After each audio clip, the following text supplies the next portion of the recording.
Et voilà, donc retour sur le plateau de Bonjour d'Algérie. À présent, nous allons parler d'une très grande ambition. Il s'agit de création de 1,5 million d'entreprises et ce sera en compagnie donc, de M. Mustafa Rahmani. Bonjour. Bonjour. Marhaba bik. Allah يسلمك. Alors, M. Rahmani, vous êtes conservateur du Salon international de l'industrialisation scientifique et technologique. Alors, avant de parler donc, de cette grande ambition, nous allons revenir un petit peu sur ce salon. Donc, le Salon international de l'industrialisation scientifique et technologique, c'est la première édition que ça a faite. Deuxième édition. Deuxième édition. Et ça a été fait quand? 2017. 2017. Alors, Mai donc, 2017 à l'USTHB Bebzoar. voilà. Alors, on va revenir un petit peu sur ce salon. Donc, quels sont les principaux objectifs, finalement, de ce salon? Merci pour votre accueil. Je remercie Canal Algérie. En quelques mots et en bref, le Carrefour international pour l'industrie scientifique et technologique, qui a comme thématique cette année l'industrie scientifique et technologique au cœur des alternatives économiques pour l'Algérie nouvelle de 2020 jusqu'à 2030.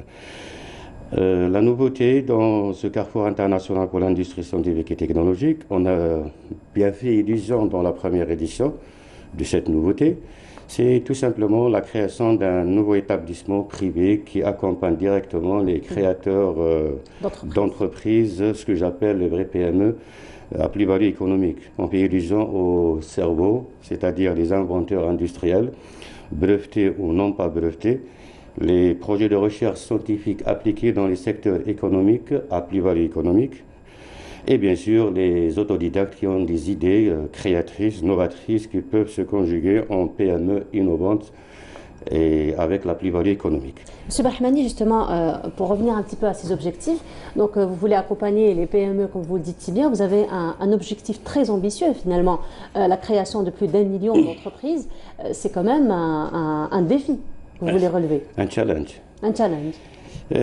Petite remarque pour ce défi, ou là, ce challenge de 1 million d'entreprises innovantes à créer en 10 ans. Pourquoi j'ai choisi 10 ans? D'abord, je m'inspire des pays industrialisés. Historiquement, un exemple, le Japon, entre 45 et 55 en 10 ans, est devenu une superpuissance économique régionale. 10 ans, c'est-à-dire avec la culture des pays en voie de développement, c'est un peu nouveau et c'est des chantiers que doivent, wallahu alam, les décideurs dans ces pays, surtout notre pays, initier à travers des plans Orsec, sinon plan Marshall, si j'ose utiliser la terminologie. Ce qu'on veut dire par 1 million d'entreprises innovantes à créer en 10 ans, et on a fait illusion, entre parenthèses, à ce challenge en 2014. C'était à l'occasion de l'organisation de notre Salon national d'entrepreneurs locaux dans sa deuxième édition. Et c'est dans tous les journaux et dans toutes les émissions télé à l'époque. C'est-à-dire, la stratégie elle-même, ce n'est pas une stratégie d'une année, de 2 ans ou de 5 ans. Mobiliser le parterre d'entrepreneuriat qui participe directement ou indirectement dans la création de ce genre de PME, et bien sûr avec objectif la réalisation, sinon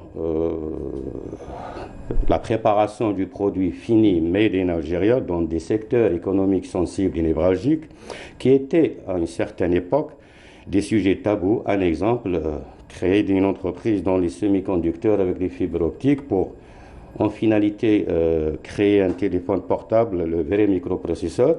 Et par exemple, créer une voiture, construire une voiture avec un moteur 80-70% made in Algeria, ça c'est des challenges, en même temps c'est des défis stratégiques de toute une économie d'un pays. Sous-entend quoi? Quand on dit 1 million d'entreprises innovantes à créer, certes c'est un privé qui fait l'initiative, à notre niveau c'est l'Innov Plus, mais ça veut nullement dire qu'un privé, lui seul, qui va créer ce parterre d'entreprises.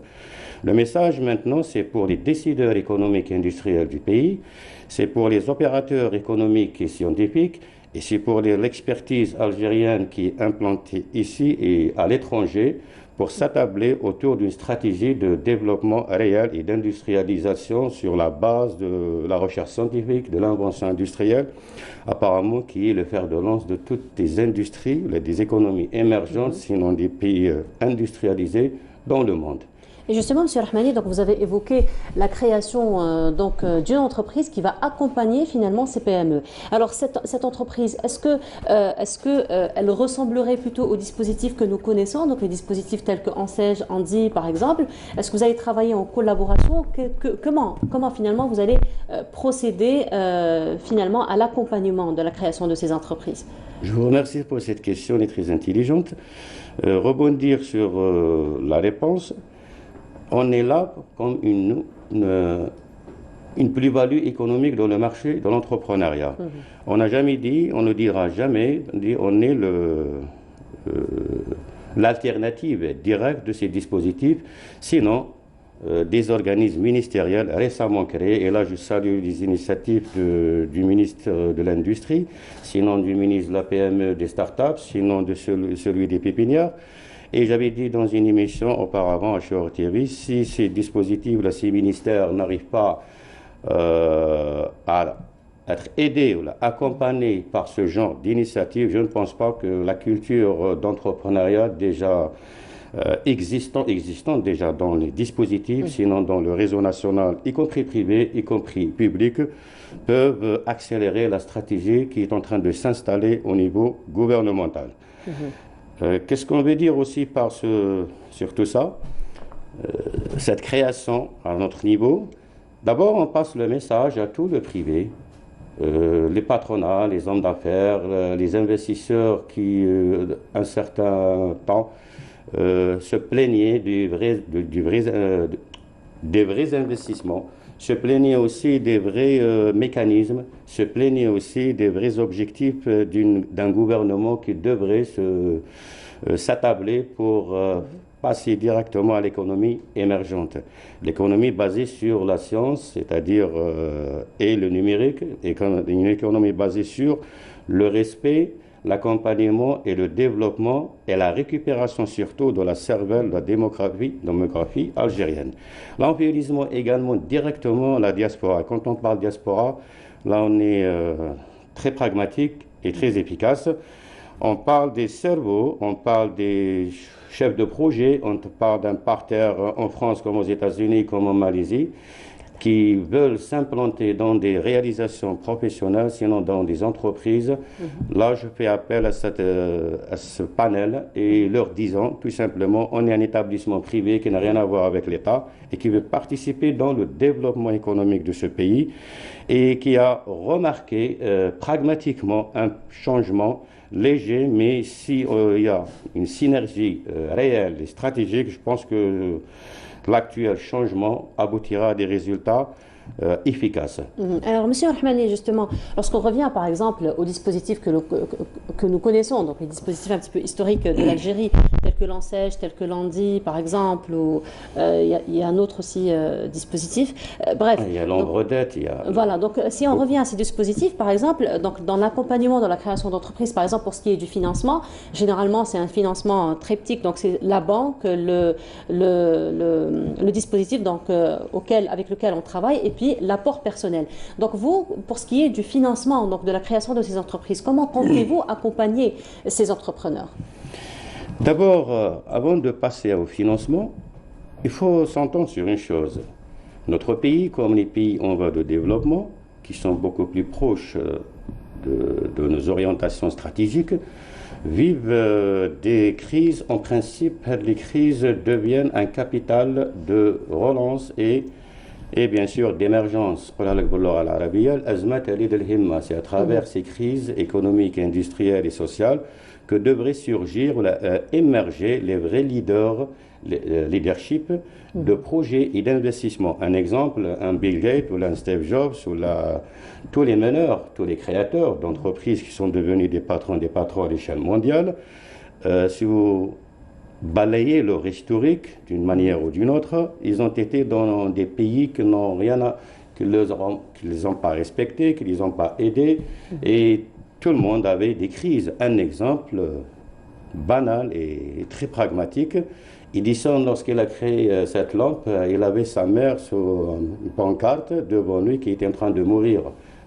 Alors, des dizaines de fois, il était en train de faire le tout partout, malgré que c'est un créateur, c'est un scientifique, mais La crise était là dans son cœur, dans son cerveau, comment sauver sa propre mère. Alors c'est à travers cette pulsion et ses expériences pour sauver sa mère, finalement il a réussi à donner cette lampe. Je vais aider Jean à une chose très pragmatique, très décisive, que beaucoup de monde passe inaperçu. Malgré pour le porteur de projet, comme pour tout le monde, malgré que vous avez tout le pognon nécessaire pour créer votre entreprise, si vous n'avez pas cette pulsion pour le créer, oui. si vous ne croyez pas à ce que vous faites comme vous croyez avoir, alors tôt ou tard, parce que ça c'est un engagement avant qu'il soit une entreprise. C'est une idée dont on croit et c'est un mode de vie que nous sommes en train de suivre. Et c'est ça l'esprit et la méthodologie des créateurs, des investisseurs. Maintenant, pour parler du financement, d'abord, on n'est pas je le redis pour la deuxième fois, on n'est pas là pour faire le travail ni de l'ONCEJ, ni de l'ONDI, ni de la CNAC, ni de l'Algérie d'investissement, ni de l'Ombredette, ni de tous les dispositifs. C'est un travail complémentaire, ne serait-ce qu'un iota. Mais à travers des années d'investissement, à travers des gages et des engagements, on a assez souffert pour mériter quelques embryons de réussite dans cette Innov+. Je dirais tout simplement, c'est un mécanisme nouveau créé par les initiateurs, ces initiateurs, pour ne pas dire par son premier responsable, qui va droit vers le respect du travail d'abord. On a un mécanisme qu'on propose pour le porteur de projet. D'abord, il va faire un travail à travers un plan d'action bien ciblé, bien déterminé, pour faire rentrer de l'argent avec son propre travail, sa propre sueur, sa propre méthodologie, sa propre organisation. Ça, c'est le premier financement, c'est l'autofinancement. C'est un plan d'affaires, c'est une stratégie d'implantation de ce porteur de projet dans le marché. Alors, ce mécanisme se base sur des opérations commerciales, sur des opérations de communication, écrire même sa création à travers des guides pratiques ou un guide pratique. Et c'est nous qui vont faire la conception, la réalisation, la vente, et ainsi de suite. Faire des séminaires mensuels sur des thématiques qu'on propose. Et l'objectif, c'est la formation directe et opérationnelle de ce futur chef d'entreprise. Et à la base, au départ, c'est un financement créé par ce qu'on a déjà. Il ne faut pas chercher midi 14 heures, il ne faut pas aller à l'étranger, il ne faut pas aller, c'est-à-dire chercher quelque chose qui se trouve juste à côté de nous. Le commencement du financement, et là je fais un message aussi aux porteurs de projet, j'avais dit ça en 2016, fin 2016, à Naha TV, lorsqu'on parle à un porteur de projet, il ne va pas croire qu'on va lui donner un tapis rouge et 10 milliards et un bâtiment, un 4x4, et bien parce que vous êtes cerveau. Eh bien, les cerveaux, il faut se renseigner. À l'occasion, il y a un guide pratique, comment créer son entreprise innovante en 6 mois en arabe. On est en train de le préparer et cet été, il va être dans le marché au fait les étapes et les orientations stratégiques basées sur le développement humain, basées sur est-ce que vous voulez vraiment créer cette entreprise ou là c'est un passage parce que vous manquez d'argent, on a une situation sociale passagère. D'ailleurs, M. Rahmadi, il faut rappeler que les plus grands projets que nous connaissons aujourd'hui dans le monde ont commencé dans un garage. On peut revenir sur Walt Disney par exemple, on peut revenir sur Steve Jobs, on peut revenir... Donc ils ont tous commencé dans un garage, dans une petite chambre et aujourd'hui, ben voilà où est-ce qu'ils en sont. Donc effectivement, on ne va pas sur un tapis rouge si on a envie de créer une entreprise. Mais la nouveauté, je rassure les porteurs de projets qui seront en contact avec nous, Inch'Allah. D'abord, vous commencez avec un plan d'affaires, vous allez faire l'autofinancement d'abord.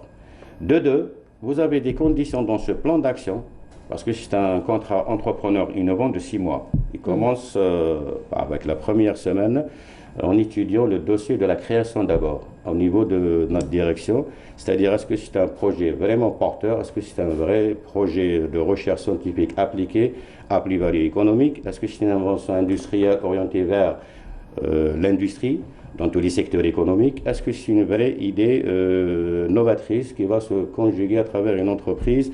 La finalité de la chose, c'est le produit fini dont on a besoin. On va étudier ça. De deux, c'est des tests de mise à niveau sur les langues, sur la communication, sur est-ce qu'il est actif, est-ce qu'il l'est pas. Deux, trois, il y a une formation et un coaching direct, puis il y a une formation et un coaching indirect à travers ces opérations dans ce plan d'affaires. Alors, qui s'occupe du coaching? Ben, on est en train de faire appel à des spécialistes. Un exemple, j'ai été contacté par des incubateurs privés. Je ne peux pas citer les noms, c'est un secret professionnel.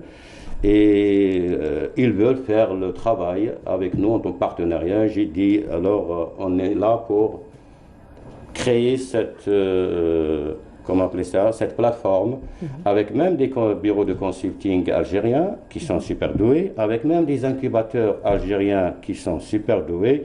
Le coaching, l'accompagnement dans des disciplines de création d'entreprise, en commençant par le développement humain et l'explosion des capacités, on va le faire en partenariat avec ces bureaux et avec ces responsables. Ne serait-ce qu'on a notre département en interne, c'est le département entrepreneur innovant. Alors, Monsieur Rahmani, peut-être on va terminer sur une question. Alors, votre projet, où est-ce qu'il en est aujourd'hui? Actuellement, on est en train de finaliser les préparatifs d'abord du deuxième carrefour international pour l'industrie scientifique et technologique. Ça va se faire fin novembre à Alger, Safex. Et de deux, on est en train de préparer les dernières retouches pour accueillir les premiers porteurs de projets dans notre Innov Plus. C'est à partir du 17 juillet qu'on va officiellement accueillir ces gens-là. On est en train de préparer les dernières retouches de la structure et bien sûr la compétence et l'expertise à notre niveau. Et on est en train aussi de tisser des relations de partenariat entre Tlemcen, Oran, Alger et même avec l'étranger. Parce que là, on prépare un réseau de partenaires actionnaires dans ces projets innovants. D'abord, le mécanisme de financement, il est basé sur trois financements. Un, c'est l'autofinancement à travers ce plan d'affaires. De deux, c'est l'actionnariat, le système de bourse à la Kulihal comme à l'international dans ces projets. Un actionnaire, un homme d'affaires, c'est-à-dire il va signer une convention cadre avec Innov Plus et le porteur de projet après le cinquième mois, c'est-à-dire après que la clôture du plan d'affaires, c'est bon, alors le sixième mois, on va commencer à faire des opérations. Mais on prépare les actionnaires dès maintenant. Voilà. C'est-à-dire l'actionnaire va être actionnaire dans cette entreprise innovante. Par exemple, si l'entreprise innovante, le démarrage, l'installation, surtout le produit pour le réaliser, coûte entre les 10 et les 20 milliards par exemple. L'actionnaire va par exemple injecter 5-10 milliards. Les pourcentages sont étudiés et c'est des conventions cadres juridiquement, c'est-à-dire bien ficelées. Alors l'actionnaire sera associé avec cette entreprise innovante pour des années, c'est-à-dire le contrat qui va stipuler, et c'est une entente, c'est le vrai B2B à la couleur qu'on va créer avec cet actionnaire et ce porteur de projet. Très bien, et parfait. de trois, une fois, Inch'Allah, le porteur de projet s'adapte avec la réglementation et bien sûr, il donne des résultats dans son plan de travail et bien sûr, on remarque les résultats satisfaisants, bien sûr.